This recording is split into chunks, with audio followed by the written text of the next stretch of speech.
Assalamualaikum warahmatullahi wabarakatuh. Perkenalkan, kami dari kelompok 19 akan mempresentasikan hasil pekerjaan kami untuk percobaan M2 yaitu induktansi solenoida. Next. Untuk perkenalannya ada saya sendiri Emanuela dengan NIM akhir 020, kemudian ada Septiani Anggi dengan NIM akhir 048 dan juga ada Syifarila dengan NIM akhir 061. Next. Untuk tujuan dari praktikum ini ada dua. Yang pertama menghitung induktansi kumparan dan yang kedua menentukan hubungan antara induktansi dengan jumlah lilitan, panjang kumparan solenoida dan jari-jari kumparan solenoida. Untuk yang kedua ada teori di mana induktansi sendiri merupakan sifat sebuah rangkaian listrik atau komponen yang menyebabkan timbulnya gaya gerak listrik di dalam rangkaian sebagai akibat perubahan arus yang melewati rangkaian atau akibat perubahan arus yang melewati rangkaian tetangga yang dihubungkan secara magnetis. Next.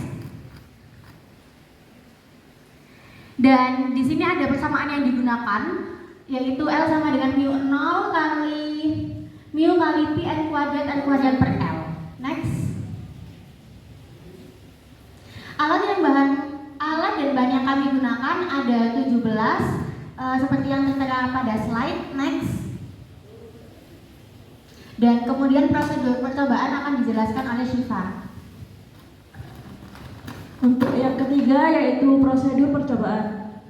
Yang pertama yaitu setup eksperimen sesuai gambar. Yang kedua yaitu atur generator fungsi digital ke 20V, frekuensi 500 Hz dan tipe sinyal persegi. Yang ketiga yaitu sejajarkan solenoid dengan hati-hati dengan kumparan primer. 4. Maksimalkan jarak antar dua kumparan. Yang kelima yaitu atur sedemikian rupa untuk setiap solenoid sehingga satu osilasi teredam dapat terlihat sepenuhnya. Yang keenam yaitu baca panjang periode sebenarnya dalam layar, yaitu waktu antara dua puncak osilasi teredam. Yang ketujuh yaitu ukuran panjang solenoid dan ke-8 lakukan pada kumparan yang lain. Next. Untuk data pengamatan bisa dilihat di depan layar. Untuk next. Untuk analisis data akan dibacakan oleh Emanuela. Baik, untuk yang pertama ini kami membandingkan nilai induktansi solenoid eksperimen dengan perhitungan sebagai berikut. Kita buat ke dalam tabel untuk Lx dan juga L-kill-nya. Next. Kemudian kita menghitung masing-masing koil dari koil pertama sampai koil ke-7, kemudian didapat presentasi kesalahan seperti yang tertera di gambar dengan presentasi terkecil itu 0% dan yang paling besar itu ada 9,23% pada koil pertama. Next.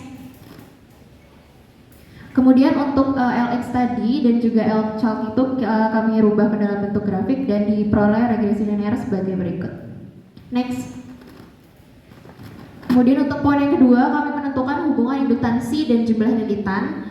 Untuk menentukan hubungan induktansi dan jumlah lilitan ini kami hanya menggunakan koil nomor 3, 6, dan 7 dan didapatkan grafik hubungan sebagai berikut. Next. Kemudian dari grafik tersebut diperoleh persamaan regresi seperti yang tertera dan didapatkan persentase kesalahannya sebesar 0,725%. Next. Kemudian yang ketiga, kami menentukan hubungan induktansi dan panjang kumparan. Untuk poin ketiga ini kami menggunakan koil 1, 4, dan juga koil 5. Kemudian didapatkan grafik hubungan antara induktansi dan panjang kumparan seperti pada grafik. Next. Kemudian dari grafik tersebut juga diperoleh persamaan regresi linear. Kemudian didapatkan persentase kesalahan sebesar 10,53%. Next. Kemudian yang keempat, kami menentukan hubungan induktansi kumparan dan juga jari-jari kumparan. Pada poin keempat ini kami menggunakan koil 1, 2, dan 3. Kemudian didapatkan hubungan antara induktansi dan jari-jari kumparan seperti pada gambar. Next. Kemudian dari grafik tersebut kami peroleh persamaan demikian dan didapatkan persentase kesalahan sebesar 21,5%. Nah, berdasarkan hasil percobaan yang telah kami lakukan, diperoleh beberapa poin. Yang pertama yaitu faktor-faktor yang mempengaruhi induktansi itu ada arus listrik, luas area atau A, jumlah lilitan, panjang dan jari-jari kumparan, kapasitansi, frekuensi, dan juga periode. Kemudian berdasarkan 4 grafik yang tadi telah ditentukan, didapatkan kesimpulan bahwa semakin panjang panjang kumparan, maka akan semakin kecil juga nilai induktansinya. Kemudian semakin banyak jumlah lilitan, maka nilai induktansi yang dihasilkan juga akan semakin besar. Kemudian yang terakhir, semakin besar jari-jari kumparan, maka nilai induktansinya juga akan semakin besar. Next.